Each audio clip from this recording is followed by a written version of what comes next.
Hey comic fans, this is John, host of Video Games in the World, and welcome to Comic Mondays. Manga has been moved to Tuesdays, and now the first manga review shall be uploaded tomorrow. Which one I'll review? I'll upload it tomorrow, and you shall see for yourselves, my friends.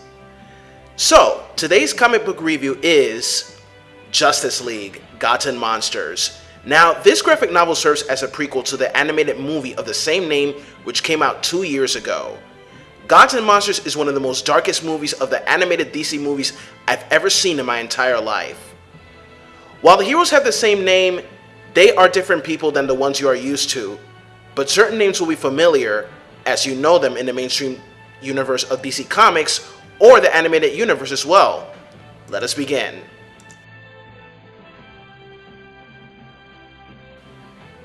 The Justice League.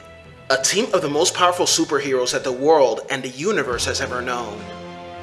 Everyone knows that these heroes fight against evil and protect the innocent, and they are people that the world looks up to.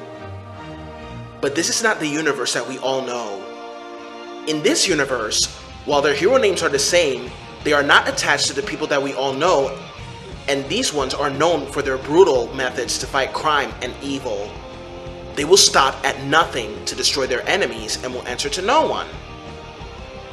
In this universe, Superman is the son of Zod, Batman is a vampire, and Wonder Woman is a tragic former resident of New Genesis. And despite their constant use of lethal force, they are the only hope that this world has.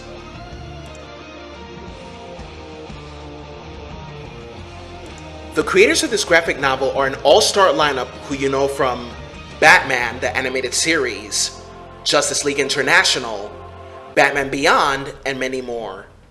I'm talking about these people: Bruce Timm, J.M. DeMattei, and Tony Silas.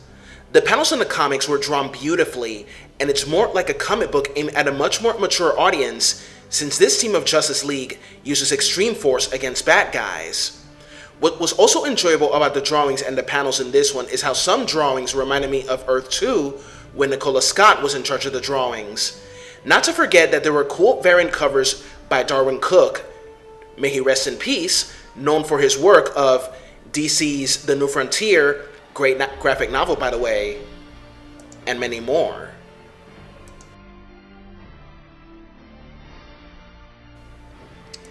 In this world, Superman is the son of General Zod instead of Jor-El. If you've seen the beginning of the movie Gods and Monsters, you saw how Zod bestowed his genetic code on Lara's egg, which is why he has this arrogant, aggressive, and brutal nature. When he arrived on Earth, he landed south of the border instead of the Bible Belt and was raised by humble Mexican migrant farmers. His Earth name is Hernan Guerra, and has faced the same kind of hardships that many immigrants face in this country.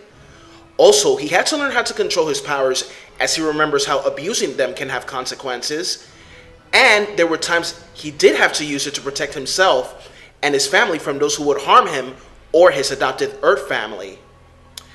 I can say about the Superman that it was very interesting how he is Hispanic and had to deal with these hardships that so many immigrants deal with every day while in search of a new start here in the USA.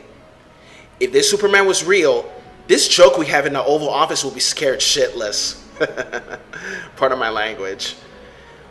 Batman in this universe is a vampire who commits crime and is not Bruce Wayne. This Batman is Kirk Langstrom, who is in the mainstream universe. You all know him as the Man-Bat. We all know Kirk used the DNA of vampire bats in order to cure his deafness, but he became the Man-Bat. But in this universe, as you saw in the movie, he tried using the DNA of vampire bats to cure his lymphoma. By using DNA of a vampire bat infused with nanites, he did cure his cancer, but something much worse happened. He became a pseudo-vampire and his hunger for blood is eating away at his humanity. So in order to satisfy his hunger, he has to feed on criminals. Of course, we all know that every Batman story begins with tragedy, but in this universe, if you see one of the episodes, you'll see how terrifying one of the most well-known enemies of Batman really is. And also, what's really interesting in the movie is that Michael C. Hall voices this Batman, and to think that Once, Michael C. Hall had cancer, and the way he played the character, he did it so well, he can relate to this universe's Batman. As for Wonder Woman, she is not the one named Diana of Themyscira. This Wonder Woman is called Becca, who is a granddaughter of the High Father of New Genesis, once married to the son of Darkseid, who died during a moment of betrayal at their wedding. Yep, Becca's marriage was red wedding style. In this graphic novel, when she arrives on Earth, she performs her first act of heroism and she learns how to become part of the human society. We also learned that she was once part of a group of hippies, and one of them was a doctor using drugs to enhance people in a way, but he had a sinister secret.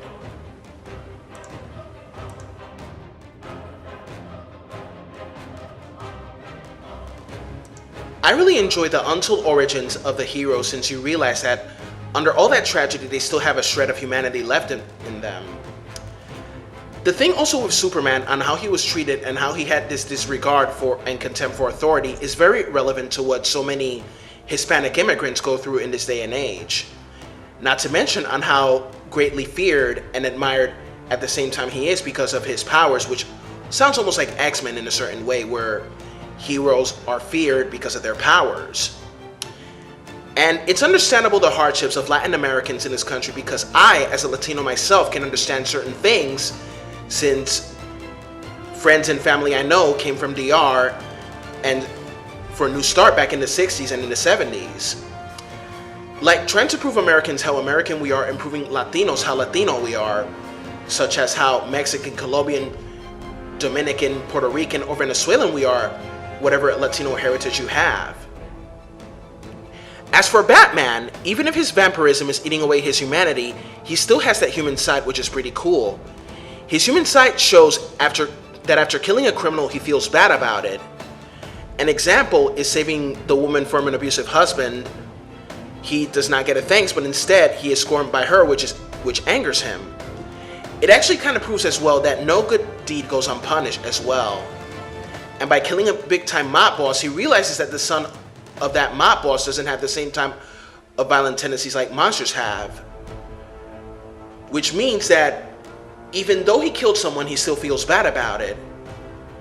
Because, like Bruce Wayne said in Batman Year One about the corrupt cops that tried to take him in and almost died in that car crash.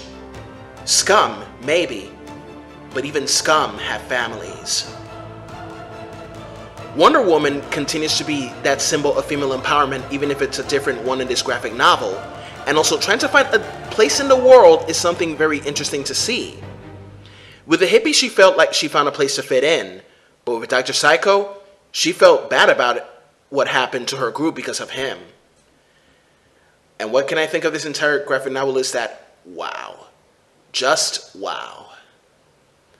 And to wrap this up, I gotta say that this graphic novel is something that you will enjoy if you have seen the movie Gods and Monsters, not to forget the 3 short episodes before the events of the movie. My final score for this graphic novel is a 9 out of 10. That is all, comic fans. Follow me on Facebook, Twitter, and support me on Patreon. This is John, host of Video Games in the World. Have a good one. Bye-bye.